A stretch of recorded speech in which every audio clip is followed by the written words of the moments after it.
इधर Morgan Stanley capital index यानी कि MSCI में 13 नई कंपनियों को शामिल किया जाएगा। इसके अलावा 3 कंपनियां इंडेक्स से बाहर भी होंगी। शामिल की गई कुछ कंपनियों में BSE पर बढ़त के साथ कारोबार दर्ज किया जा रहा है। इसका असर शेयर बाजार में विदेशी निवेश पर पड़ सकता है। सर, कौन से नए स्टॉक आ रहे हैं MSCI इंडेक्स पे और क्या स्थिति होगी शेयर बाजार? ये भी दिलचस्प उथल पुथल है। हर साल मॉर्गन स्टैनले अपने ग्लोबल स्टैंडर्ड्स के हिसाब से स्टॉक्स की प्रक्रिया बदलता है और कुछ स्टॉक्स को निकालता है और को बाहर करता है। माना जा रहा है कि इससे करीब $2 बिलियन के आसपास एडिशनल फंड भारत के बाजार में विदेशी निवेशक आएंगे। भारत को इस समय विदेशी निवेश की जरूरत है। हम आपको बताते चले आ रहे हैं कि इस पूरे चुनावी माहौल में विदेशी निवेशक सबसे ज़्यादा बेयरिश बने हुए हैं, सबसे ज़्यादा बिकवाली कर रहे हैं। उन्होंने बाजार में काफ़ी शॉर्ट्स कर रखे हैं।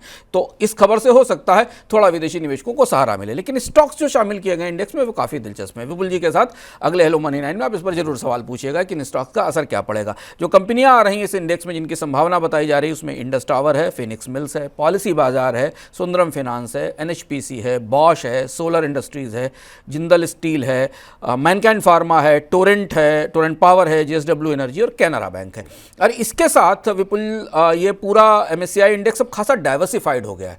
हमने इससे पहले MSCI इंडेक्स में बड़ी कंपनियों के, दिग्गजों के, BFSI सेक्टर की कंपनियों का दबदबा देखा था, पर ये जो नए स्टॉक्स आ रहे हैं इससे काफ़ी डाइवर्सिफाइड है। इसमें आपको इंफ्रास्ट्रक्चर जैसी टावर की कंपनी मिल रही है, इसमें NHPC है, इसमें कुछ टेक्नोलॉजी कंपनियां भी हैं, इसमें एक स्टार्टअप भी है। जबकि इस इंडेक्स से बाहर होने वाली कंपनियों की सूची में पेटीएम, इंद्रप्रस्थ गैस और बर्जर पेंट्स हैं। तो ये जो पुनर्गठन होगा, इस पुनर्गठन का असर हमें विदेशी निवेशकों के पोर्टफोलियो पर दिखाई देगा, क्योंकि जब MSCI इंडेक्स बदलता है तो विदेशी निवेशक उस हिसाब से अपने पोर्टफोलियो को रीजिक करते हैं और बदलाव करते हैं। तो इसके बाद बाजार में किस तरीके का रुख होगा, क्या बदलाव होगा इस इंडेक्स के लागू होने के बाद, इन स्टॉक्स की परफॉर्मेंस पे क्या असर पड़ेगा, इन पे को ग्राहक कैसे मिलेंगे, और ये इसके लागू होने के बाद पता चलेगा। इसके बारे में आपको विपुल जी हेलो मनी 9 में बताएंगे। बिल्कुल बिल्कुल। और करीब इन सभी कंपनियों में 17 से 20 करोड़ डॉलर के आसपास का निवेश जो है आ सकता है, इस तरह के अनुमान जताए जा रहे हैं। और ये सभी कंपनियों में सर पिछले कुछ दिनों में काफ़ी तेजी भी रही, चाहे NHPC हो, सोलर इंडस्ट्रीज हो, इंडस टावर हो, तो ऑलरेडी काफ़ी अच्छा मूव आता हुआ दिखाई दे रहा है। हाँ, तो बाजार में निवेशकों को ये पता है कि MSCI इंडेक्स में ये नई कंपनियां, स्टॉक शामिल होने वाले हैं। एक चीज़ और ध्यान रखिएगा, इस बदलाव के साथ म्यूचुअल फंड्स के पोर्टफोलियो में भी बदलाव होगा। जब MSCI इंडेक्स अपने पैकेज में स्टॉक्स बदलता है तो म्यूचुअल फंड निवेशक भी अपने स्टॉक्स में बदलाव करते हैं। इसके अलावा MSCI का जो स्मॉल कैप इंडेक्स है उसमें भी बदलाव होने वाला है। स्मॉल कैप और मिड कैप में करीब 14 ऐसे स्टॉक्स हैं जो शामिल किए जाएंगे। बिल्कुल। इस बीच रिजर्व बैंक ने NBFC कंपनियों को गोल्ड लोन को लेकर के सख्त निर्देश जारी किए हुए हैं। RBI ने NBFC को loan to value ratio, auction process, cash disturbance से जुड़े हुए नियमों को सख्ती से पालन करने के लिए कहा है। दरअसल RBI को पिछले कुछ दिनों में कंपनियों के द्वारा नियामक दिशा निर्देशों का उल्लंघन करने की जानकारी मिली थी। सर, लगातार इतनी सख्ती RBI की तरफ से NBFC को लेकर के क्यों हो रही है? गोल्ड लोन कंपनियों में 3 बड़ी बीमारियां पाई गई हैं और उन तीनों बड़ी बीमारियों पर अब सख्त निर्देश दिए गए हैं और इसके साथ NBFC कंपनियों पर भी सख्ती की जा रही है। उसके बारे में आपको बाद में बताएंगे। गोल्ड लोन कंपनियों में अभी तक की पड़ताल से 3 समस्याएं निकली। एक तो लोन टू वैल्यू रेशियो खराब है। ये क्या होता है? लोन टू वैल्यू रेशियो ये है जितने का सोना आप गिरवी रखते हैं बैंक के NBFC कंपनी के पास, उसका वैल्यूएशन कैसे किया जाता है और उसके बदले गोल्ड कैसे दिया जाता है। क्योंकि गोल्ड का वैल्यूएशन फ्लैक्चुएट करता है, गोल्ड की क्वालिटी के आधार पर उसका वैल्यूएशन होता है कि उसमें वैल्यूएशन कैसा होता है।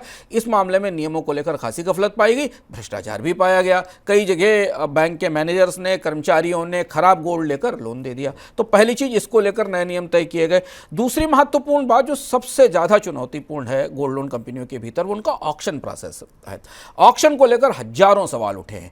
वजह यह कि जब कोई लोन लेने वाला, सोने के बदले गोल्ड का कर्ज लेने वाला व्यक्ति डिफॉल्ट कर जाता है, पैसा नहीं चुकाता है, तो गोल्ड लोन कंपनी के पास उसका अधिकार होता है कि उस सोने का वो ऑक्शन कर दे, उसे बेच दे या उसको ऑक्शन करके वो पैसा वसूल ले।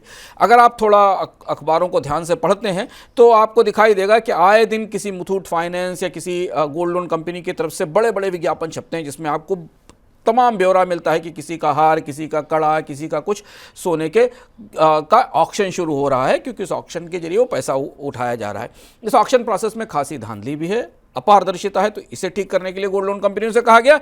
और इसके अलावा कैश डिसबर्समेंट के नियम तय कर दिए गए। 20,000 रुपए से ज़्यादा के लोन कैश में गोल्ड के बदले नहीं दिए जाएंगे, ये हम आपको बता चुके हैं। इसके बाद गोल्ड लोन कंपनियों के कामकाज के तौर तरीकों पर खासा असर पड़ेगा और गोल्ड लोन लेने वालों के लिए भी थोड़ी चुनौतियां बढ़ेंगी। उनसे कई सारे सवालों का जवाब उन्हें लोन लेते समय देना होगा। सर और कौन से नियम कौन कौन से बताए गए हैं आरबीआई की तरफ से? एनबीएफसी के लिए, एनबीएफसी को लेकर भी अब चिंता खासी ज्यादा है। और एनबीएफसी को लेकर मैं कल एक बड़ा दिलचस्प आंकड़ा पढ़ रहा था। केरेज की एक कल रिपोर्ट आई जिसने बताया कि पिछले 3 या 4 महीनों में विपुल जी एनबीएफसी को बैंकों ने जितना कर्ज दिया है उससे कहीं ज्यादा पैसा म्यूचुअल फंड्स ने एनबीएफसी के बॉन्ड्स में लगाया है। और ये एक ऐसा फैक्टर है जिस फैक्टर के बाद आरबीआई की चिंता एनबीएफसी को लेकर बढ़ रही है, क्योंकि एनबीएफसी पूरे फिनेंशियल सिस्टम की एक सबसे कमजोर कड़ी है।